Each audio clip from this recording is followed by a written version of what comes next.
Hearts and minds out. Welcome everybody to another episode. Today we'll be discussing about social media and influencers, and we have again our very own speakers, Gayathri and Immanuel, on board with us today to speak with us.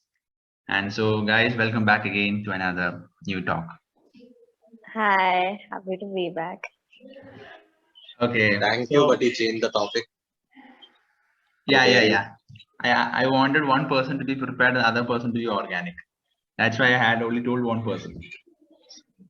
And the trust I on Emmanuel is something, I trust Emmanuel won't, look up even if I say something because most of everything that Emmanuel That's says. why you sent the thing, like the questions to me. Yeah. So I know, like, Wait, what? I didn't Emmanuel, prepare that much. Dude, I was supposed to talk about conspiracy theories. yeah. Conspiracy That's not theories the is what we topic. actually wanted to talk about. But you know what?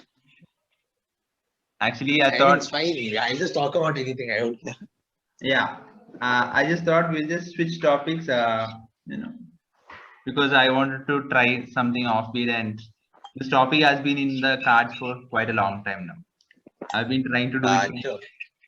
erudition time, and it has not worked out. So yeah, Dude, I'm coming 1 minute. yeah. So today we are actually gonna discuss about the social media and influencers, and yeah, social media is something that we are very familiar about. We live on social media, and our lives are there on social media. A thief who knows and follows us on social media can actually rob our house very easily because we give them every bit of detail that they require. So I'll just like to start with the question: could you evaluate the evolution of social media over the years, like from the time that social media existed to this time? Like, I suppose social media came into the era of social media began from the year of 2012, 2013, around that time. So it's almost Yes. like 8, 9 years right now. So just evaluate the evolution of social media over the years. Okay, so if I were to talk about the evolution of social media, the best generation to be we should turn to would be like our parents' generation because they've spent their entire childhood without social media, uh, without social media. And then when they were grown up and grown enough, like adults, they came into the world of social media. They saw the beginning of what social media could do. They saw its good parts, they saw its bad parts. They've seen almost anything that it can do. And see, most of our parents might not be active in social media, but they've seen the before and the after. So what I can say is that social media was quite mild in the beginning. Like, it was hard for a lot of people to come to terms with. But then, yeah. So what happened? But then the current generation is so much in touch with it. They're so much comfortable with it. They can't go a single day without it. So I started social media just recently. It's just been like 2 months, 1 month, I guess. So I've spent like 12 years without social media. I did have social media in ninth grade for 2 months again. So, but then that was it. Like, I took it down after 2 months. So I spent like my entire high school life without social media, and all of a sudden after 12th, after my entrance, I'm opening all my accounts and everything, and I realized that the first thing I do in the morning right now is reply to my Snapchat snaps. Okay, and that is like something that you have to I think bring into point, because before I had social media, the thing was like the first thing I would do in the morning was go and brush my teeth. Now that is not my routine anymore. I check my snaps. Now I've been doing it for a month, and deep down I keep on saying to myself, oh, I should stop, I should stop. But then I wake up next morning and find myself doing the exact same thing. I feel like it's a habit I need to break. And that's kind of a thing that I've been thinking about, and a lot of things have changed ever since social media came in. I feel the necessity to post every single event in your life. The very famous FOMO came into play, and you start experiencing a lot of things you didn't experience when you didn't have it. I felt like life was a bit more simpler when I didn't have social media. But now it's like, oh my god, the miles I've scrolled with my thumb.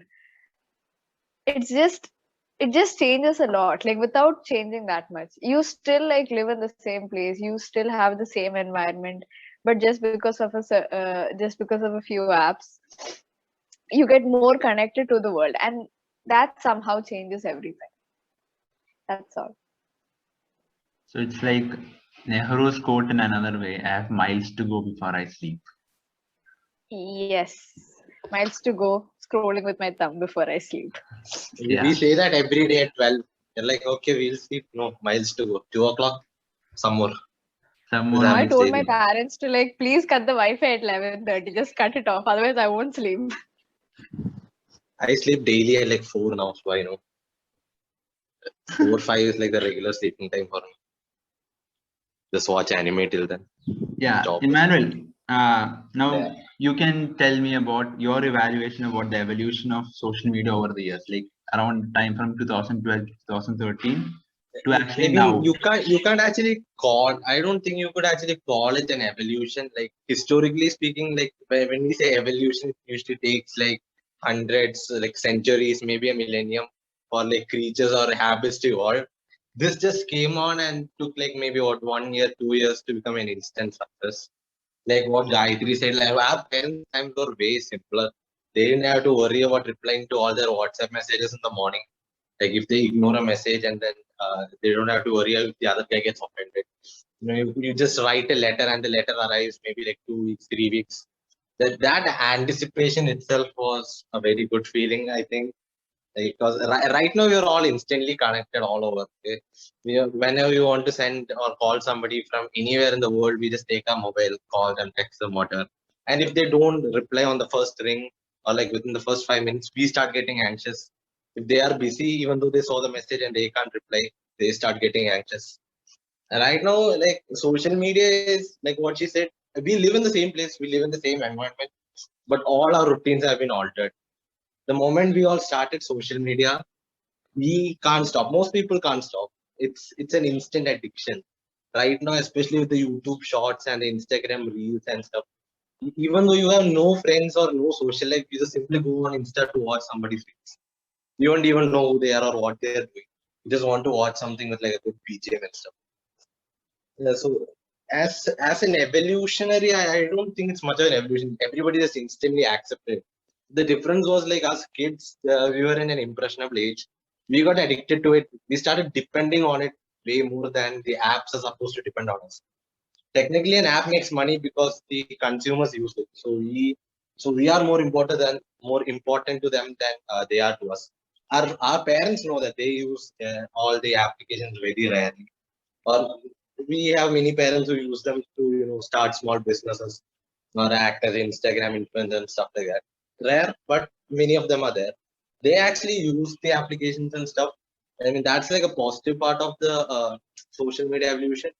But technically, I mean, from my side, I honestly think so much social media is not necessary, because this is the same thing I do. First thing, I wake up in the morning, I go check all my WhatsApp chats to reply to all of them, because I don't want anybody to get offended if I am messaging them a late reply.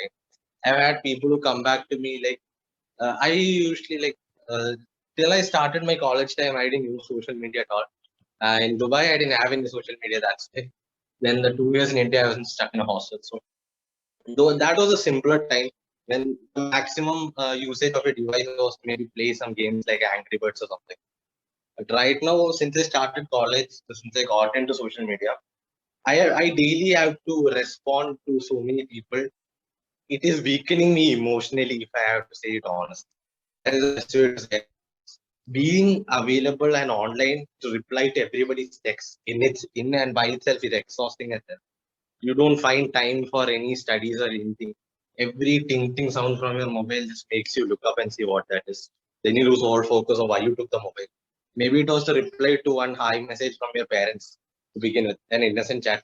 But then that is going to turn into you watching Insta Reels and then YouTube Shorts for 1 hour or 2 hours. Then you lose what you was actually doing in the first place. So yeah, that's what I think about the evolution. Not much an evolution, more like an instant adaptation by the human society. That's all. Like when we talk about social media, we have to of course touch upon the topic of social media influencers, because at first there was no social media influencers at large, but over the years you can actually see that the number of social media influencers started from celebrities to now common people. Like even now common people are social media influencers if they have gone something like at least uh, say for example a 5k subscribers or a 5k followers on like YouTube, Instagram, Facebook and stuff. They call themselves an influencer, and actually they influence people because through the content that they make, to the thing that they show to the world, and if there are people to watch it, and people they get emotionally attached to that in any manner, they influence them in one way or the other. So eventually many people have become social media influencers. So this is actually now an era of social media influencers where they have gone from being just a time pass people on the internet to being someone popular, being someone recognized, and being more of like a celebrity status, a cyber celebrity.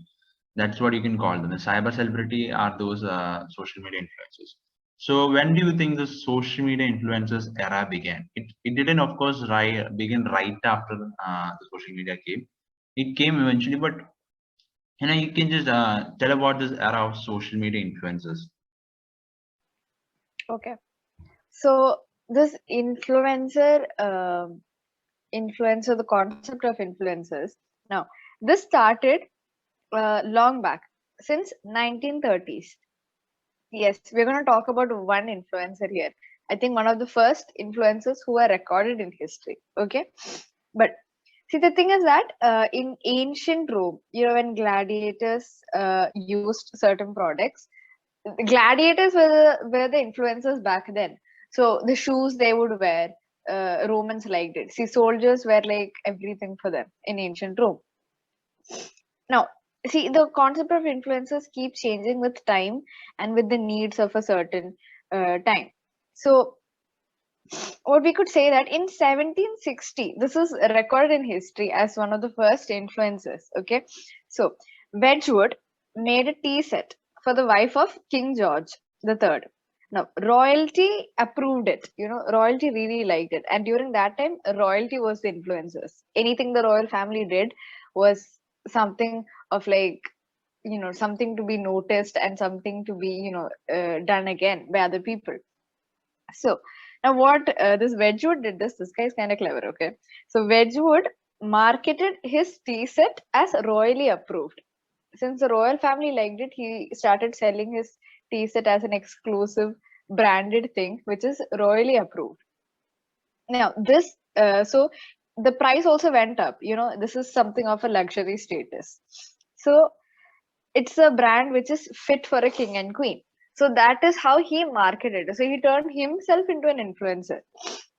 Now in the 20th century, when you talk about influencers, one of the first influencers marketing in the marketing area which came up was Coco Chanel. You've heard about the famous fashion brand Coco Chanel. So in Coco Chanel took over the fashion industry in the beginning of the 20th century. It was like a huge wave. Okay, wherever you could go, you could see it. You could see celebrities marketing it. Even though it was expensive, normal people consider it as a luxury. So if you want to like give someone a really really nice gift, you would buy a Coco Chanel bag or a dress or a perfume. That is what you would do. So that was one of the first influencers in the 20th century. Now if you were to like move on, nowadays like anyone and everyone is an influencer. Like they have that power to be an influencer. Like social media makes that possible. Now, so like what I meant to say is that influencers which started, like it was there ever since like the beginning of time. It was there. It was just like who marketed something better. who recognized the needs and then acted upon it. And even though the word influencer was taken into the dictionary just last year, that is there. I have read upon that too. So in the word influencer was added to the dictionary only last year, I think. No, it was 2 years ago or last year. I'm not clear upon that. But influencer, the term as a word was taken into our dictionary just 2 or 3 years ago. But the concept of being an influencer existed way long back. And what I would like to say is that there are now certain. Have you heard of mummy bloggers? That was a thing. Like, I think at the start of this decade, mummy bloggers was a thing. So moms would blog about products and things like that. So it was such a huge success, and it was such a huge influence too to a lot of people that they had to pass laws on it. So to make sure that there is no foul play and stuff like that. So, and the problem with having too much influencers is, can you trust the transparency? Like, what about um, the financial disclosure? Like, it's not like a said thing, but everybody knows that a lot of influencers get paid to promote products. So, but you could see in most cases that influencers, they genuinely liked the product they use, or genuinely enjoy the services they get from a certain company. So, and therefore they promote the product. But other influencers, they promote the product, but they don't give you a clear picture of whether they enjoy the product or whether they think it's good or bad.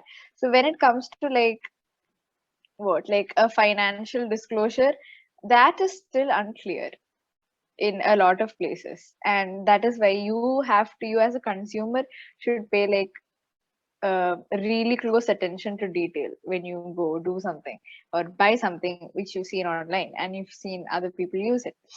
And that's also a plus point, actually, since there's lots of people out there who's so active on social media. Even if a person out there on social media says, this is good, you've got like 3 to 4 other people out there reviewing the same product again and again, and you'll have different opinions. So it's like kind of better, now. Before then, you just had like 2 or 3 people, like the top celebrities and people that so high you couldn't reach. But now you have like common people among you doing the same thing. So you feel in touch, you feel like you can relate with them. So I think it has taken a positive term, but you can see also there are like, you can't like trust everything you see online. So you will have to keep your guard up. So what do you think, That's it. Immanuel, about this social media influencers as its numbers Yeah, are going down?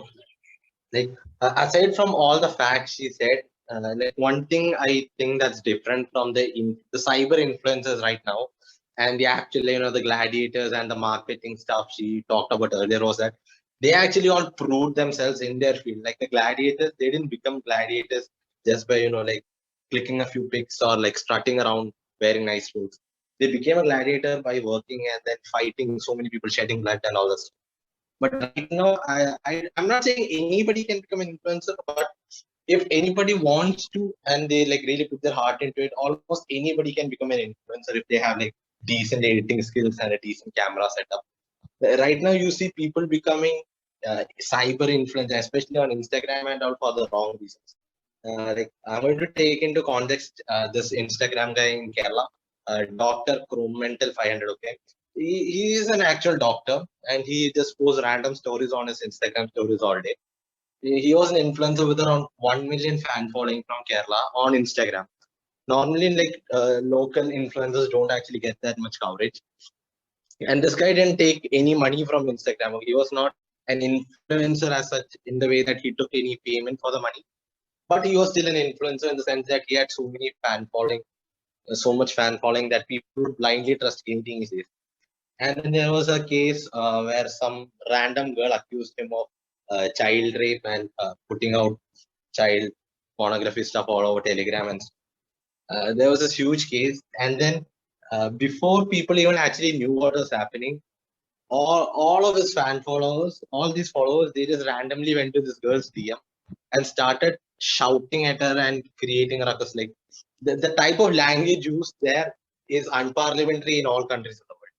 That's how bad it was, the situation. So I do think that influencers are a good thing. Like she said, you get a lot of reviews and stuff. But there are many influencers who just become influencers so as to, make either one is make money. Second is mostly to use his influence for other purposes. I don't know if any of you guys know this, but there is this like a caravan in India. It's really famous. They call it e-bull jet. E-bull jet is the name of the caravan. And what they did was that they're not supposed to actually modify the caravan that much according to the Indian laws, but they didn't give a damn, and they modified it around. I think it was supposedly around like approximately 1 crore rupees worth of mods on that, and almost all of it was illegal. Then the police caught them, took them, and then told them to pay a fine. They didn't even take the car and impound it or put these guys in jail. The MVD told them to pay a fine and then go out. Fine, pay the certain amount of fine and go out. Okay, and for somebody who actually modded their caravan for around 1 crore rupees, they were only asked to pay 48,000 rupees as a fine. The guy started crying and taking an Insta live inside the police office. And people came from, they told all their followers like the day before that they're going to be in so and so police station at so and so time. So they are basically announcing their followers to come and help them out, to create a big ruckus there so they can get out without paying any money. And that is what I think. She talked about the positive sides. I'm talking about the negative sides. That does not mean I completely hate influencers. Okay. But that is the negative side. And then the people created a big ruckus. The police, the whole motor vehicle department of Kerala, it was shammed like hell. It was trolled on all pages. There were even idiots who said, look at the women's police, the pink police of Kerala, the pink patrol. Look at the ambulances. The ambulance and the pink patrol can have whatever stickers and modes they want. But normal people can have modes. What happens is like some influencers, they create a mindless fan following is what I would say. Like people who just randomly believe whatever these guys spout out as like the holy word of God and just follow it to the details. I don't think that as an influencer makes sense. What she said is true. Like there are common people now who actually properly review stuff for us that is helpful for the people. But then there are also way more people like this guy who supposedly modded his van for 1 crore rupees. They both did not pass their higher secondary education. They have no formal education or anything to talk of. They were actually manual laborers, if I'm right, until the lockdown started. And then they started doing all this van culture stuff and promoting, becoming an Instagram influencer. So there are many people who use this influence for for the wrong purposes. That is what I think is wrong. Hello, this is gone. Yeah, it's not gone. You can continue speaking. Something happened. They showed me my time limit was over. That's why I asked. So that's what I think is wrong about the term cyber influencers nowadays. There are too many influencers. We don't know what influence actually is taking place on us. We have like the same people reviewing 10, sorry, I mean the same product being reviewed by 10 other people. So we don't actually know whom to believe. It might be that some people got sponsored by the owner of this product, and some people who asked for a sponsorship didn't get a sponsorship. We have no idea if we can truly believe them or not. So that is what I think is the negative side. There are a lot of positive sides, but I, being naturally pessimistic person, like to focus on the negative sides. Yeah, that's all. When we see the social media influencers, you can see like before they became influencers on that road, like their pathway to become an influencer.